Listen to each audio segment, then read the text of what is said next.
Over here is the all-new Peugeot 308. Does it have everything it takes to fight its competitors? The interior looks very much like something I've seen on high-end cars. In the interior, it was like a completely different car. I absolutely loved it.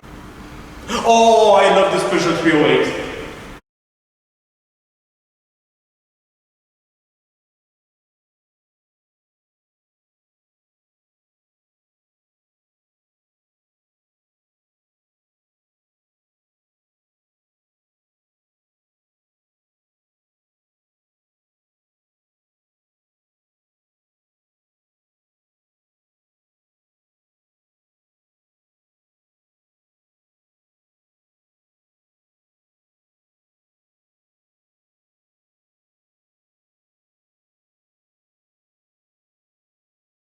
The Peugeot 308 earned a massive reputation for two prominent things. For being a car that is very unique in its own style. It has its own identity. When you see a Peugeot 308, you cannot fault it for another car on the road.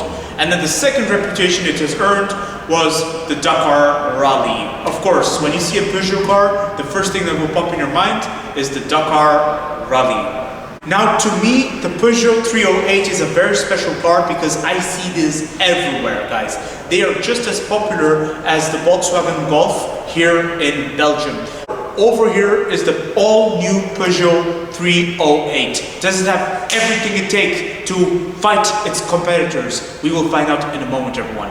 But before doing so, I would like to talk to you all about the price. This Peugeot 308 costs 36,000 euros. Is this good value for money or not? We're going to find out in a moment, everyone. So over here is the exterior design of this Peugeot 308, guys.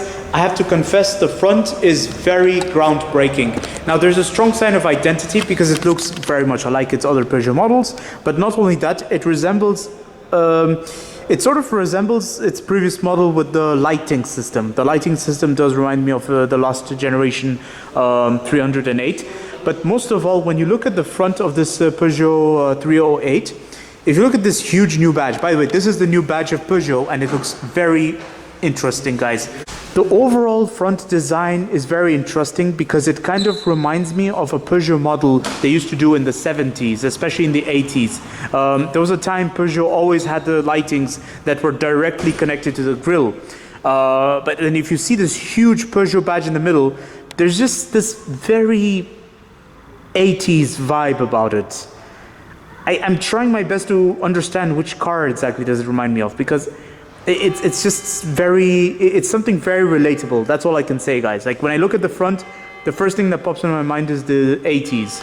Now, the side view of the Peugeot 308 is where everything is more evolutionary. If you look at this corner of the Peugeot 308, it looks very much like its previous generation. It's almost as if Peugeot has left it untouched. Now, it has a, I mean, it's still good. I mean, this is a strong sense of identity. Very interesting. And also, this is the rear of the Peugeot 308. The overall design is all sharp-edged, and this is becoming a Peugeot aspect I'm remarking a lot these days. Now, before I forget, I'm going to tell you all something very important, which I forgot to remark earlier. It just came in my mind right now. So recently, Fiat Chrysler Automobiles and the PSA group, Peugeot Citroën, they formed a merge that goes by the name Stellantis. So, when I first laid eyes upon this Peugeot 308, in the corner of my mind, something just whispered Fiat. I don't know what it was, guys, but when I looked at this corner right here, like especially this particular angle, something about it reminded me of Fiat. And especially now when I look at the rear design of this Peugeot 308, there's just some slight resemblance to something Fiat usually does, or at least used to do, because now the Stellantis group means there will be more part sourcing, so they will share parts with each other. The PSA group will share parts with Fiat Chrysler, and Fiat Chrysler will also equally share parts with the PSA group, and this also could mean they might share technology and maybe some design inspiration. I was just now talking about the rear of the Peugeot 308 and instantly I remarked some Fiat influence. Like there's just something about the rear that does not really entirely feel like something. It's like when you look at the rear, you can tell this is something Peugeot would do or not. So like look at the rear design. I see the rear and to me it looks almost as if it's something Fiat Chrysler would do, because if you look carefully, Peugeot has never really placed the badge beneath the rear lighting. Peugeot would always place the badge here above. This has to be the first time Peugeot proudly puts the badge in the middle, in the center, without any detail next to it. Now, this is very good in my opinion. I think the styling is very, very decent. It's very good how Peugeot has gone about it. But in terms of identity, it's very debatable. So over here is the interior of the Peugeot 308, everyone. Looks absolutely stunning. Look at this, everyone. Look at this. This is wonderful. I love it. This is gorgeous. This is absolutely gorgeous. Now, Peugeot has changed a lot of things about this interior, guys. They've made it very, very more appealing. And it's like something completely revolutionary to what they used to do in their previous generations. So over here is your infotainment system, everyone. I'm not sure if this whole thing is supposed to be an infotainment system or if this is as well part of the infotainment system. And then over here you have some brief climate controls. Although I'm wondering if the car is in action, there's a chance that there will be more infotainment or climate control detail being displayed here. So it's still very good how it is all arranged. It's very modern actually. I like how you get this nice touch of fabric here as a trim, and then over here underneath you get this fabric as well, just right underneath the air conditioning, and the air conditioning is right over the infotainment system, and it continues all the way to that side.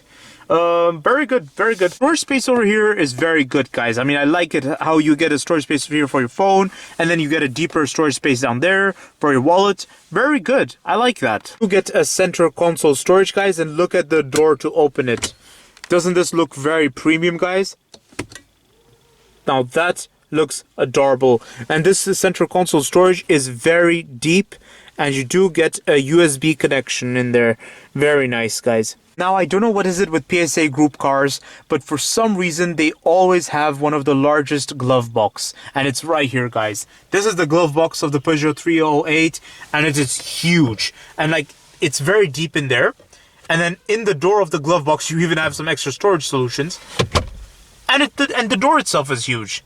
So, I mean, I just don't understand. What is it with PSA group cars having questionable solutions here, but then perfect solutions there? And in the center console sometimes. I mean, they have like really... Sometimes they're a box of surprise. It's hit or miss. Either you're gonna get it or you're not.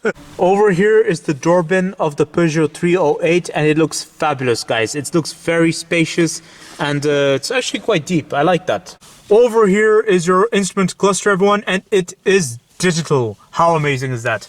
I have to remark something very, very interesting, guys. Do you see some little threads here in the window? Some copper thread. Do you see something here? Some mini threads that go all the way down across the window. That is for the heating, everyone. The beautiful Peugeot steering wheel, everyone. Over here you'd have your cruise control, and over here you have some brief media controls. And wait, what's going on over here? Okay, guys.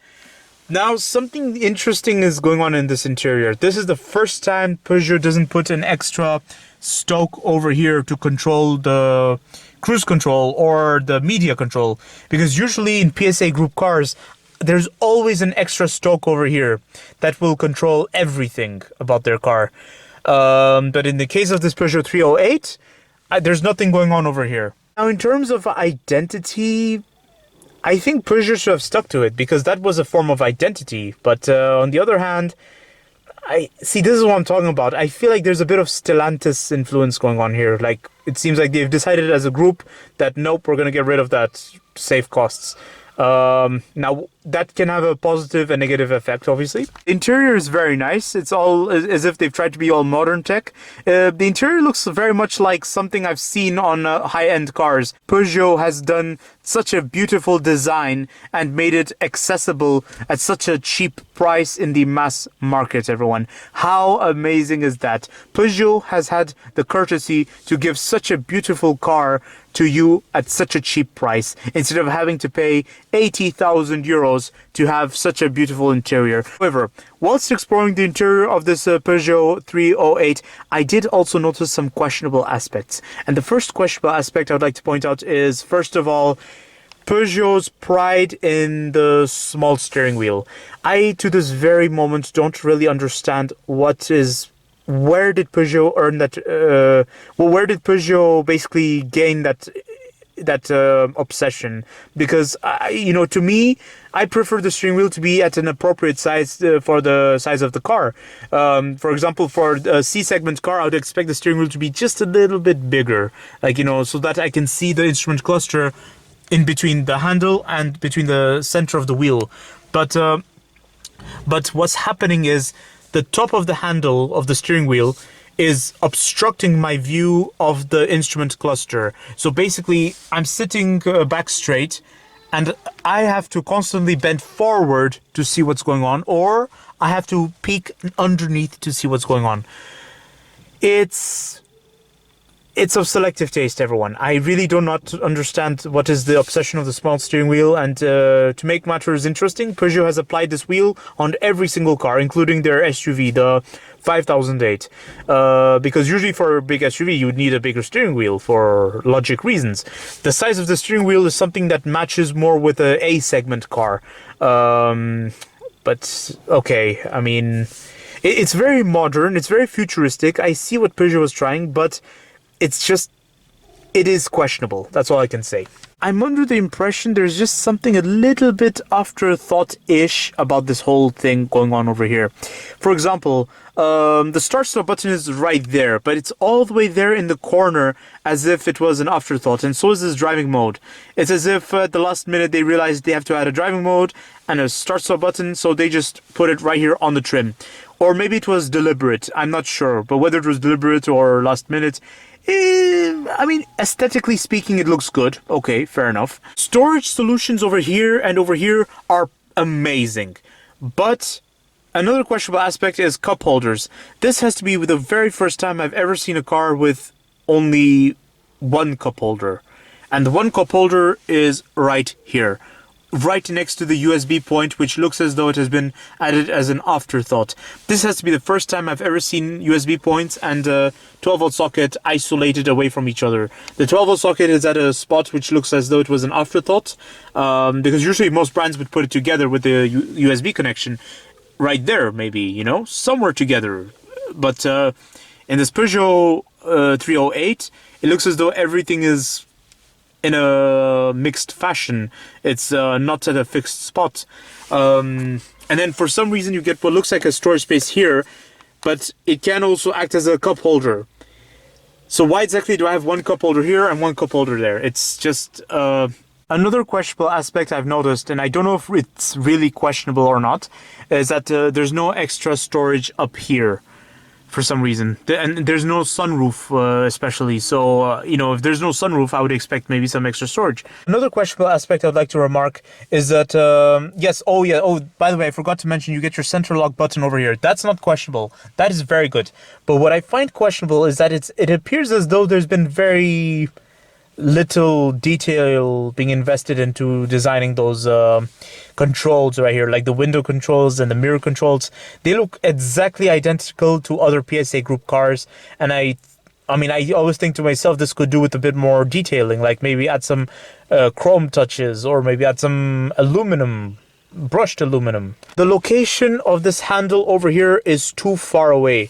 I'm sitting back straight, and I can only reach half of the handle, guys.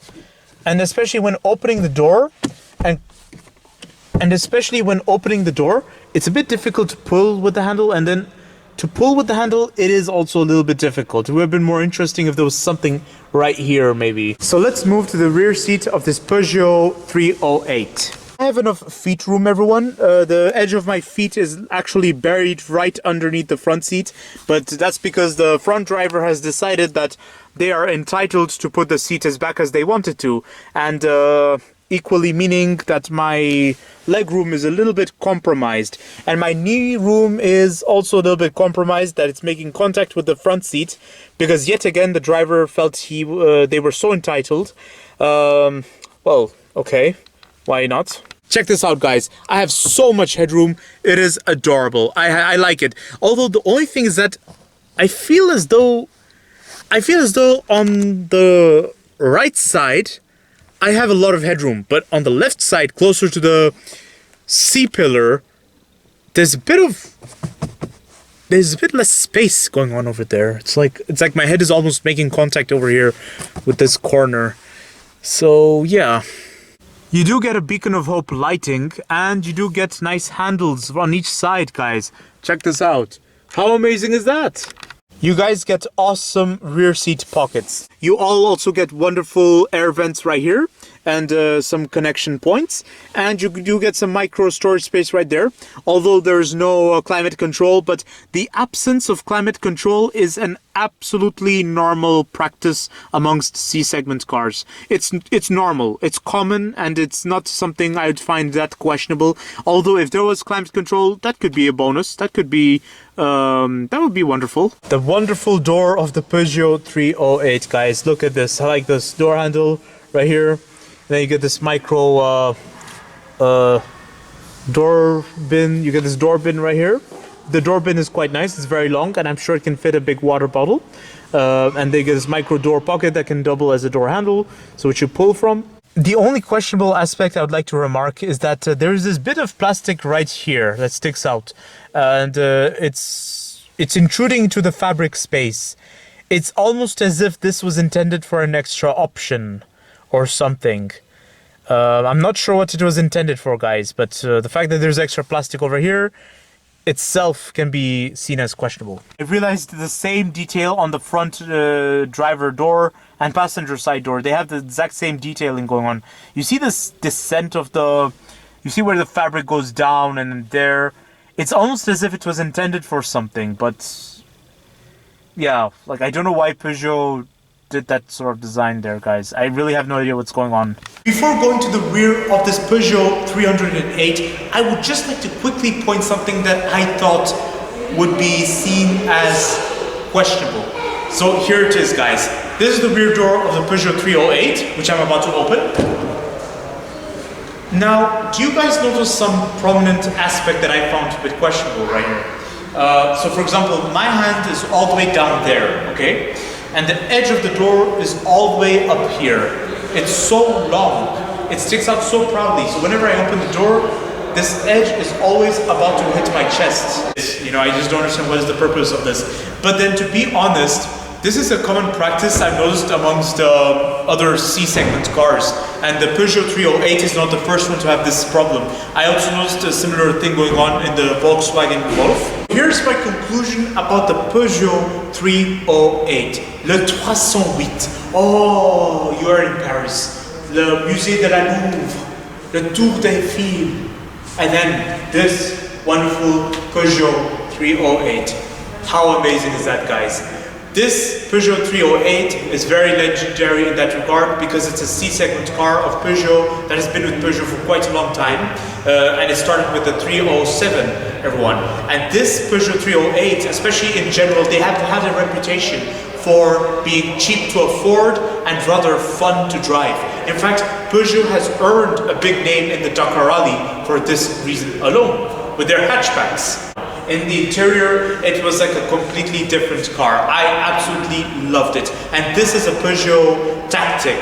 They always played different for each and every generation. I have to confess, I did notice some Stellantis influence showing in this Peugeot 308. There were some things that I noticed that Peugeot would never have done before the Stellantis happened. Now, whether is this questionable or not, it's not questionable. Okay, whether it's questionable or not is debatable, guys, because on one hand, one can argue it's not questionable because it saves a lot of money and it benefits both parties. But in other terms, I think it can be perceived as questionable because I feel like this can create an identity issue. This will create a new problem to solve. Now, this will force manufacturers to be more innovative about their design, to be more creative. But on the other hand, there's some people who want a car that's unique down to the chassis. They don't want to know that something is being shared with another brand. Gone are the days when you're being penalized for playing cheap. Now you can play as cheap as you like and you will be given a wonderful interior to look at. And Peugeot has made this day possible. You want my opinion of this Peugeot 308? Oh, I love this Peugeot 308. I love this Peugeot 308 because sometimes a lack of clarity is the best thing ever. Why do you always need clarity in life? Do you always want to be in control of everything? Do you always want to keep an eye on everything? Do you always want to know every single thing that's happening? No, you do not, because it will drive you mad, and sometimes you just want to relax. Sometimes you just want to be je m'en fous de tous. Je vis ma vie comme je veux.